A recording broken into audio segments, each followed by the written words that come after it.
نحمده ونصلي ونسلم على رسوله الكريم أما بعد فأعوذ بالله من الشيطان الرجيم بسم الله الرحمن الرحيم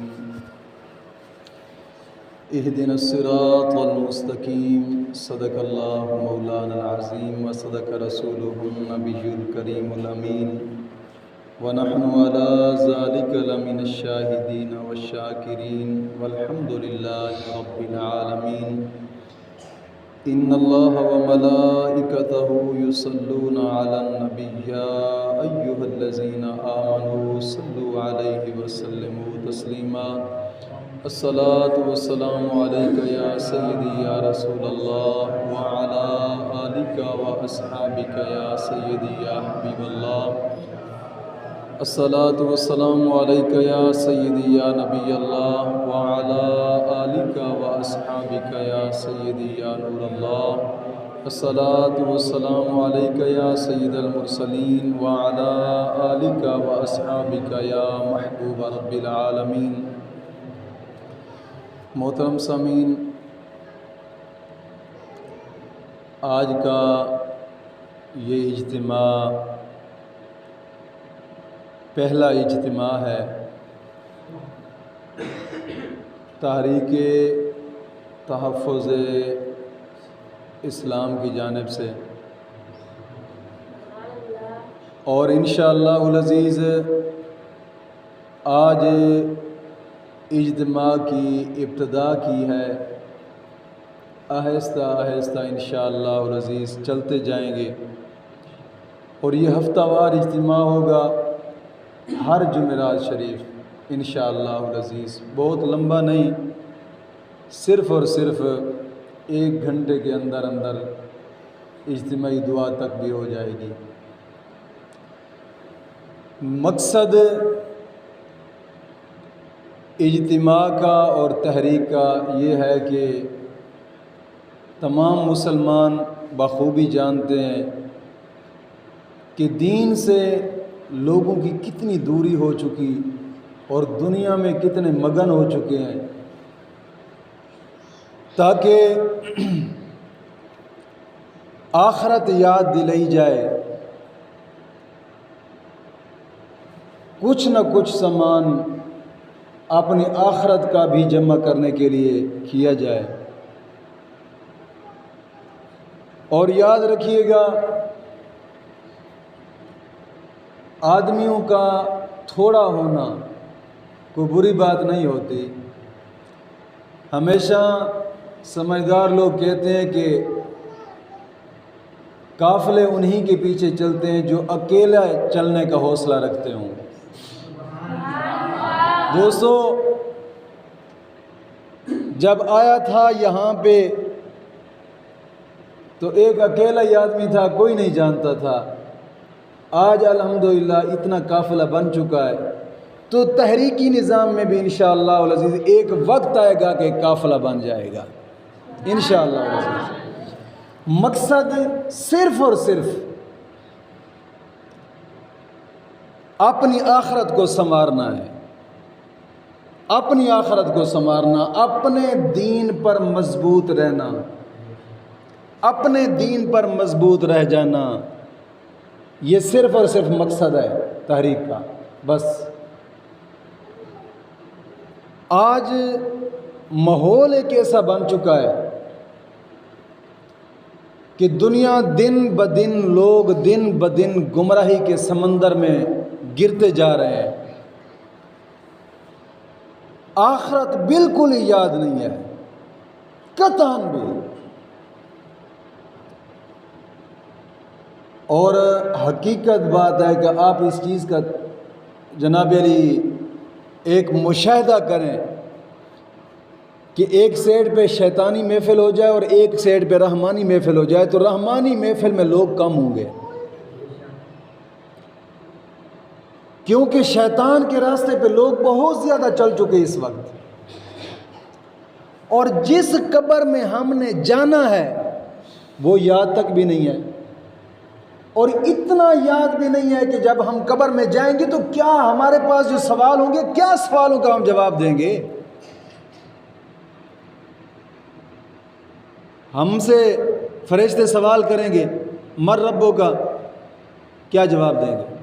بزرگ فرماتے ہیں کہ جو لوگ رب کے رازق ہونے کا یقین نہ رکھتے ہوں ان کو وہاں جواب بھی نہیں آئے گا۔ ماں دینوں کا، تیرا دین کیا ہے؟ جب پوری زندگی دین کی بات تک ہی نہیں سنی تو کیا جواب دے گا؟ ما کنت تقول فی حق حاضر رجل، تیسرا سوال ہوگا۔ آقا کریم صلی اللہ تعالی وسلم، بزرگ علماء فرماتے ہیں مشکات شریف میں حدیث مبارکہ کے سامنے یہ پردے حجاب ہٹا لیے جائیں گے قبر کے اندر، اور سامنے رسول اللہ کا رخ مبارک نظر آئے گا، اور فرشتے سوال کریں گے ما کنت تقول فی حق حاضر رجل، بتا کیا کہتا تھا اس ہستی کے بارے میں؟ اب پوری زندگی کی تقریریں سنا، ما کنتا ماضی کا صیغہ ہے، کیا کہتا تھا؟ اگر کہتا تھا کہ وہ حاضر ناظر نہیں ہے تو بتا قبر میں ان کو کیسے پتہ چلا کہ تو پڑا سرالی میں اور وہ مدینے میں جسمانی طور پہ؟ اگر تو کہتا ہے کہ علم غیب نہیں جانتے تو بتا تجھ سے کیا جواب بنے گا؟ تو کہتا ہے کہ وہ تو بظاہراً مدینے میں ہے، تو وہاں سرحالی میں مرا ہے۔ اگر کہتا ہے غیب نہیں جانتے تو وہاں کیا جواب دے گا؟ کیسے پہچانے گا اسے؟ بات کرنے کا مقصد یہ ہے، جو میں موضوع لگانا چاہتا ہوں، جس موضوع سے باتیں کرنا چاہتا ہوں وہ یہ نہیں ہے کہ، لیکن میں تمہیدی طور پہ ایک بات کر رہا ہوں کہ جب دین سے اتنی دوری ہے تو پھر قبر میں کیا جواب دیں؟ کیا لے کر ہم نے قبر میں جانا ہے؟ حالانکہ دنیا کی زندگی بہت مختصر زندگی ہے، اور اس زندگی میں ہے ہی کچھ نہیں ہے، اور آخرت کی زندگی بڑی اعلیٰ شان زندگی ہے، بڑی اعلیٰ زندگی ہے، اور جو اعلیٰ زندگی ہے اس کی طرف تو ذہن گمان بھی نہیں جاتا، نہ ہی قبر کی طرف خیال ہے، نہ ہی دین کی طرف خیال ہے، نہ ہی حشر کی طرف خیال ہے، بس دنیا ہی دنیا، دنیا ہی دنیا، دنیا ہی دنیا۔ کیا ہمیشہ کے لیے دنیا میں رہنا ہے؟ کئی آئے ہیں دنیا میں اور کئی گئے ہیں سلطان سکندر، دنیا پہ شہی جمانے والے آئے ہیں، کروڑ پتی، اور چلے گئے ہیں دنیا سے۔ کیا کوئی ساتھ لے کر گیا ہے؟ کوئی بھی ساتھ لے کر نہیں گیا، کوئی بھی ساتھ لے کر نہیں گیا، خالی ہاتھ ہے اور خالی ہاتھ گئے۔ شیخ سعدی نے ایک بات لکھی، آپ فرماتے ہیں کہ ایک بادشاہ تھا، بادشاہ اپنی کچہری میں بیٹھا ہے، اپنے محل میں، ادھر سے ایک فقیر آیا رب کا، آ کر بادشاہ کی کچہری میں بیٹھ گیا۔ بادشاہ اس کی طرف متوجہ اور فقیر بادشاہ کی طرف متوجہ ہے، آپس میں باتیں ہو رہی ہیں۔ بادشاہ دنیا کی بات کرنا چاہتا ہے، فقیر آخرت کی بات کرتا ہے، اور دھیرے دھیرے ذہن میں خیال ہے چلو کسی وقت تو موقع دے گا نا، کسی وقت تو موقع دے گا، آخرت کی بات میں کر لوں گا، سن لے گا۔ اسی ترلے پہ باتیں سن رہا ہے فقیر۔ تھوڑا سا وقت گزرا، بادشاہ کو پیاس لگی، اس نے اپنے وزیر سے پانی مانگا، وزیر نے پیالہ پانی کا بھر کر دیا، پیالہ پانی کا بھر کر دیا۔ بادشاہ پانی پینے لگا تو وزیر کہنے لگا واہ کمال بات ہے یار، بادشاہ کی کھوپڑی میں بادشاہ پانی پی رہا ہے۔ ایک عجیب سی بات اس نے کر دی، بادشاہ حیران بھی، عجیب بات کر رہا ہے کہ بادشاہ کی کھوپڑی میں بادشاہ پانی پی رہا ہے، یہ بات کیسے ہو سکتی ہے؟ بادشاہ نے پوچھا فقیر یہ کون سی بات تو نے کی ہے درویشا، یہ کون سی بات تو نے کر دی؟ درویش رب کا پیارا تھا، کہنے لگا کہ بادشاہ سلامت، تو مجھ سے کیا پوچھتا ہے؟ اگر پوچھنا ہے نا تو اس پیالے سے پوچھ جس میں پانی پی رہا ہے، جب اس نے پیالے پر توجہ دی تو رب تعالیٰ نے پیالے کو گوئی عطا فرمائی، تو پیالہ بولنے لگا۔ بادشاہ سلامت فقیر بات بالکل ٹھیک کر رہا ہے، میں بھی تیری طرح وہ فلاں سلطنت کا ایک بادشاہ تھا، بڑے جناب علی میرے گھوڑے تھے، بڑی جائیدادیں تھیں، بہت زیادہ غلام تھے، میرے نوکر چاکر تھے، بادشاہی میں بیٹھتا، بڑی شان شوکت کے ساتھ بیٹھا رہتا تھا، جناب علی ملک میں میرا حکم چلتا تھا۔ پر بات یہ ہے کہ ایک دن بیٹھا تھا اپنی کچہری میں، اچانک طور عزرائیل آیا، اس نے روح قبض کی تو 1 منٹ کی مہلت بھی مجھے نہ دی، 1 منٹ کی مہلت بھی نہ دی، روح قبض کر لی۔ لوگوں نے اعلان کر دیا بادشاہ سلامت مر گیا ہے۔ اعلان ہوا، اعلان ہونے کے بعد جناب علی میرا جنازہ پڑھا گیا، غسل دیا گیا، جنازہ پڑھا گیا، جنازہ پڑھنے کے بعد مجھے دفنایا گیا۔ وہ قبر تھی، کچھ لوگوں نے یاد کیا، وقت گزرتا گیا، قبریں بھی مٹ گئیں۔ پھر ایک کمبھار تھا، جب قبریں مٹ گئیں تو اس کمبھار نے کسی سے وہ زمین خریدی تو اسی زمین سے جناب علی وہ مٹی اٹھانے لگا، مٹی اٹھا کر لے گیا گھر۔ اس نے اس مٹی کا گارا کیا، گارا کرنے کے بعد اس نے برتن بنانے شروع کر دیے، برتن بنائے۔ جو میرے سر کی کھوپڑی کی مٹی تھی، اس مٹی سے اس جناب علی کمبھار نے ایک پیالہ بنایا، پیالہ بن کر جناب علی بازار میں آیا۔ تو نے اپنے وزیر کو بھیجا، وزیر جا کر جب خریدنے گیا تو دینے والے دکاندار نے وہی پیالہ اٹھا کر دے دیا۔ وزیر خرید کر لایا، تو نے وہی پیالہ اپنے گھر میں رکھایا۔ آج تو نے پانی مانگا تو وزیر نے اسی پیالے میں پانی بھر کر دے دیا۔ بادشاہ سلامت بات ٹھیک ہے، میں بھی ایک بادشاہ تھا، درویش نے بات ٹھیک کی ہے کہ بادشاہ کی کھوپڑی میں بادشاہ پانی پی رہا ہے، میں بھی کسی وقت کا بادشاہ تھا، ایسے ہی بیٹھا تھا، ایسے ہی میرے نوکر چاکر تھے، لیکن دنیا پہ آیا جیسے خالی ہاتھ آیا تھا، خالی ہاتھ گیا ہوں۔ اب آخرت کو سنوارنے کے لیے میرے پاس کچھ نہیں تھا، اگر کچھ ہوتا تو میری لاش بھی مٹی سے مٹی نہ بنتی، کیونکہ جو رب کے پیارے ہوتے ہیں ان کے تو جسموں کو مٹی نہیں کھاتی، مجھ سے بھی تو کچھ نافرمانیاں ہوئی تھیں، اور میرا جسم مٹی کھا گئی، مٹی سے مٹی بن گئی، قبر کا نشان تک مٹ گیا۔ لوگ بھول گئے کہ کوئی بادشاہ تھا وقت کا، بھول گئے لوگ۔ بات سوچنے والی یہ ہے، بزرگ لوگ فرماتے ہیں کہ جب ہم قبر میں جائیں گے ہمارے پاس کیا ہے، جب ہم سے سوال ہوگا تو کیا جواب دیں گے؟ اب یہ تو ہم باتیں کرتے ہیں نا، بس بھیا جناب علی محفل سجا لی ہے، ہم بخشے گئے، میلاد مصطفیٰ کی محفل ہو گئی، ہم بخشے گئے، لنگر شریف ہو گیا، ہم بخشے گئے، ہم نے خوشیاں منا لی، ہم بخشے گئے۔ سوال صرف اتنا ہے، اس رب کا ایک قانون بھی ہے، اس کی رحمت بھی ہے اور قانون بھی ہے، رحمت بھی برحق ہے، قانون بھی برحق ہے۔ بات کو سمجھیے گا ذرا، اس رب کی رحمت بھی ہے، اس کا قانون بھی ہے، اس کی رحمت بھی برحق ہے۔ جیسا کہ آپ روایت سنتے ہوں گے کہ ایک آدمی تھا جس نے 99 قتل کیا تھا، اور جناب علی ایک مولوی صاحب کے پاس گیا، اس سے کہا کہ میں توبہ کرنا چاہتا ہوں، 99 قتل مجھ سے ہو گئے۔ اس نے کہا تیری توبہ کہاں قبول ہو سکتی ہے، تو 99 قتل کر کے آیا ہے۔ اس کو غصہ چڑھا، اس نے مولوی صاحب کو بھی قتل کر دیا، 100 پورا ہو گیا۔ اب تلاش کرتا پھرتا ہے کہ کہاں جاؤں گا توبہ کرنے کے لیے۔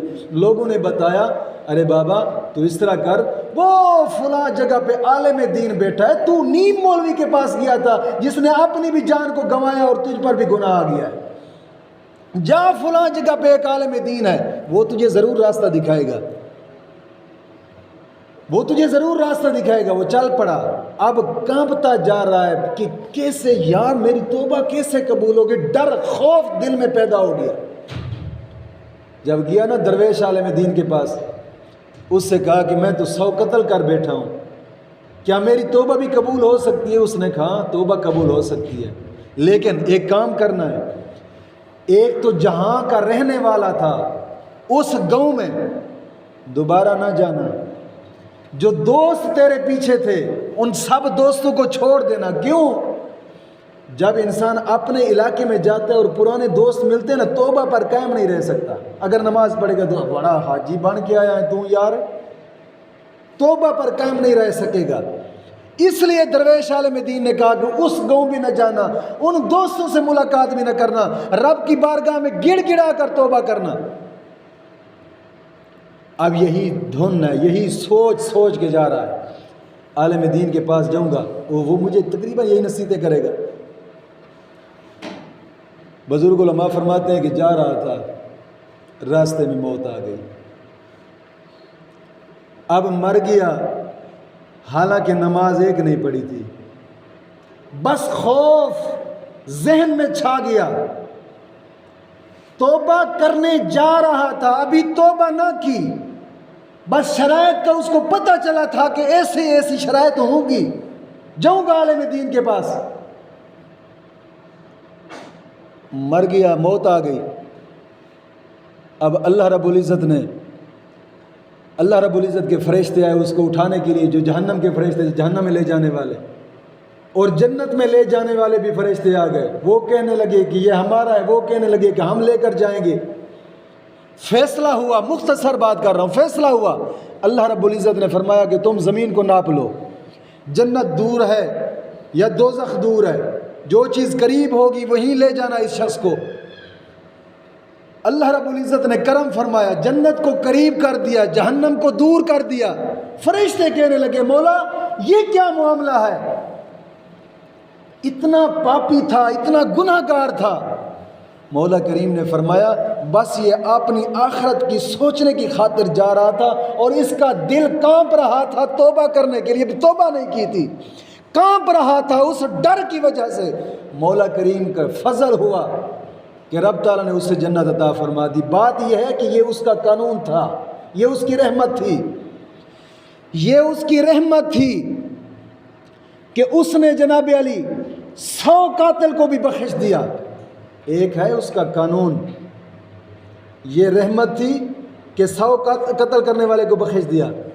ایک ہے اس کا قانون، اور اس کا قانون نبیوں کے علاوہ ہر کسی کے لیے ایک ہے.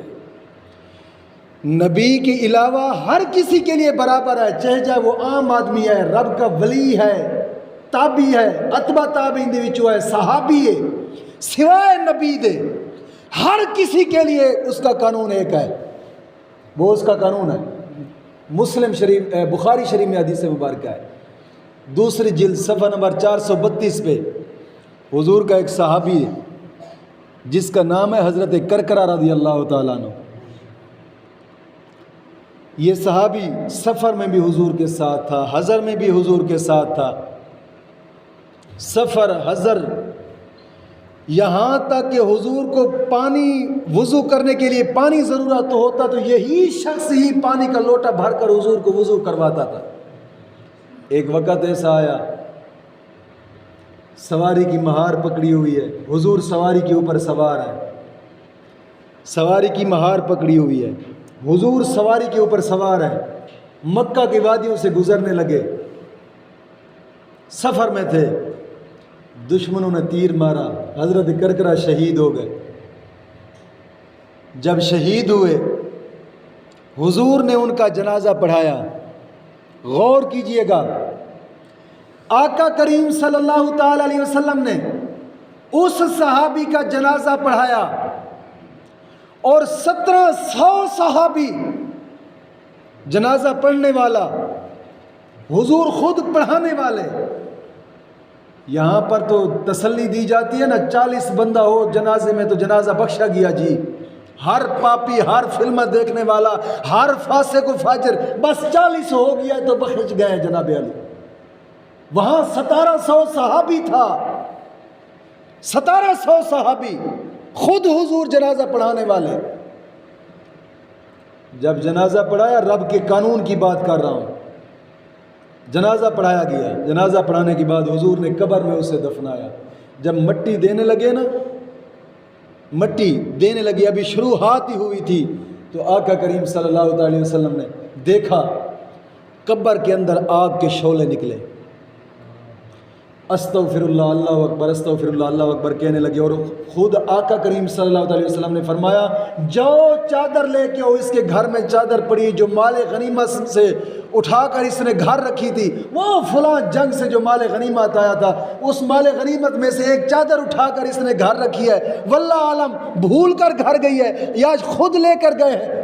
حضور نے فرمایا، بخاری شریف کی حدیث کے الفاظ ہیں، یا وہ چادر آگ بن کر رہی ہے، یہ جہنم کی آگ کے شعلے ہے، جاؤ چادر لے کر آؤ۔ صحابی گئے گھر سے، وہ مال غنیمت والا جو چادر تھی وہ اٹھائی، آ کر مال غنیمت میں جمع کرائی۔ آقا کریم صلی اللہ علیہ وسلم نے اس صحابی کے لیے رب کی بارگاہ میں ہاتھ اٹھائے، مولا کریم نے دعا کو قبول فرمایا، صحابی کی قبر جنت کے باغوں میں سے باغ بن گئی۔ بات یہ ہے کہ اس کا قانون ہے، ایک اس کی رحمت بھی ہے، اس کا قانون بھی ہے۔ اگر اس کا قانون صحابی کے لیے ہو سکتا ہے تو ہم کس بات کی مولی ہیں بابا؟ کیا ہم سے کوئی سوال و جواب نہیں ہوں گے؟ ہم صرف بس اتنا ہی کہہ دیں گے کہ بس ہم نے جناب علی 12 ربیع الاول میں محفل کرائی تھی، ہم نے تو 11ویں شریف کا لنگر کھایا تھا، ہم نے تو جناب علی محفل کی تھی۔ کیا کوئی دین کے بارے میں پوچھ گچھ نہیں ہوگی؟ نہیں سوال کیا جائے گا کہ تو نے کیا دین کے ساتھ کیا تھا؟ کیا تو نے اپنی آخرت سنوارنے کے لیے کچھ کیا ہے؟ بڑے سوال ہوں گے۔ اگر سوال صحابی سے سوال ہو سکتے ہیں، ہم کس بات کی مولی ہیں بابا؟ ایک اور حدیث پاک بھی ہے، یہ بھی غالباً بخاری شریف میں بھی ہے ورنہ مسلم شریف میں پکی ہے۔ حضرت معاذ بن جبل رضی اللہ تعالیٰ عنہ آقا کریم صلی اللہ علیہ وسلم کے صحابی ہیں، حضور نے ہی ان کا جنازہ پڑھایا۔ صحابہ جنازہ پڑھنے والے جب قبر میں دفنانے لگے، قبر پہ مٹی دینے لگے، آقا کریم صلی اللہ علیہ وسلم فوراً بولے استغفر اللہ اللہ اکبر استغفر اللہ اللہ اکبر استغفر اللہ اللہ اکبر۔ سنن نسائی شریف دی بھی حدیث مبارکہ ہے۔ حضور فرمانے لگے استغفر اللہ اللہ اکبر استغفر اللہ اللہ اکبر استغفر اللہ اللہ اکبر۔ صحابہ کرام پوچھنے لگے یا رسول اللہ خیر ہے؟ حضور نے فرمایا حضرت معاذ کو قبر نے اس طرح نچوڑا ہے کہ سر کے بال جیسے باریک ہوتے ہیں ایسے باریک ہو گیا ہے۔ ساتھ ہی وجہ حضور نے بتا دی، حضور نے فرمایا یہ پیشاب کی چھینٹوں سے نہیں بچتا تھا، ساتھ وجہ ہی بتا دی۔ اور پھر اللہ اکبر استغفر اللہ اللہ اکبر استغفر اللہ حضور پڑھتے رہے، اور رب کی بارگاہ میں پھر دعا فرمائی، مولا کریم نے کرم فرمایا، حضرت معاذ کی قبر جنت کے باغوں میں سے باغ بن گئی۔ بات یہ ہے کہ صحابی کے لیے قانون ہے، مگر زیادہ دیر صحابی کی قبر پر عذاب نہیں رہتا، بس آیا اور ایسے ہی چلا گیا، لیکن اس نے قانون پورا کرنا ہے۔ اس کا قانون سبھی کے لیے برابر ہے سوائے انبیاء کے۔ اگر اس کا قانون صحابی کے لیے ہے، کیا ہمیں بچا لیں گی بس یہ محفل لنگر؟ ہم دین سے جتنے دور رہے، اگر اس کا قانون صحابی کے لیے ہے، ہم کیا جواب دیں گے قبر میں بابا؟ ہمارے پاس کچھ ہے؟ وہ تو صحابہ تھے، دن رات دین کی خدمت کی، دن رات دین کی خدمت کی، دن کے وقت روزے بھی رکھنا، جہاد بھی کرنا، رات کو پوری رات کھڑے ہو کر رب کی بارگاہ میں نوافل پڑھنے، پوری رات۔ اگر ان کے لیے قانون ہے، ہمارے لیے کوئی قانون نہیں ہوگا۔ قانون تو اس کا ہے، رحمت بھی ہے، اس کی رحمت بھی برحق ہے، قانون بھی برحق ہے۔ بخشنے پہ آئے تو 100 آدمی کے قاتل کو بخش دے بغیر حساب کے، اگر پوچھنے پہ آ جائے کیا جواب دیں گے پھر؟ کوئی ہے ہمارے پاس حل؟ واحد راستہ ہے، یہ دنیا کی زندگی جو ملی ہے نا، اسے غنیمت سمجھا جائے، بس اپنی آخرت کو سنواریں۔ اور انشاءاللہ العزیز ہر جمعرات شریف اجتماع ہوگا تحریک تحفظ اسلام کے تحت، ہر جمعرات شریف کے تحت انشاءاللہ۔ اور اجتماع کے بعد ذکر اذکار اور اجتماعی دعا بھی ہوگی، اور پھر کچھ نہ کچھ مسائل بھی سیکھنے سکھانے کو ملیں گے، نماز کے مسائل، روزے کے مسائل، زندگی گزارنے کے مسائل بھی سکھائے جائیں گے۔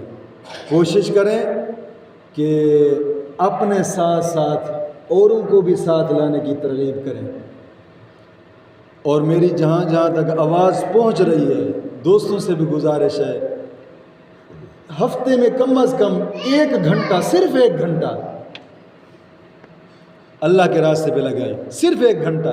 انشاءاللہ العزیز قبر میں 1 گھنٹہ کام آئے گا انشاءاللہ العزیز۔ مولا کریم دین متین کی سمجھ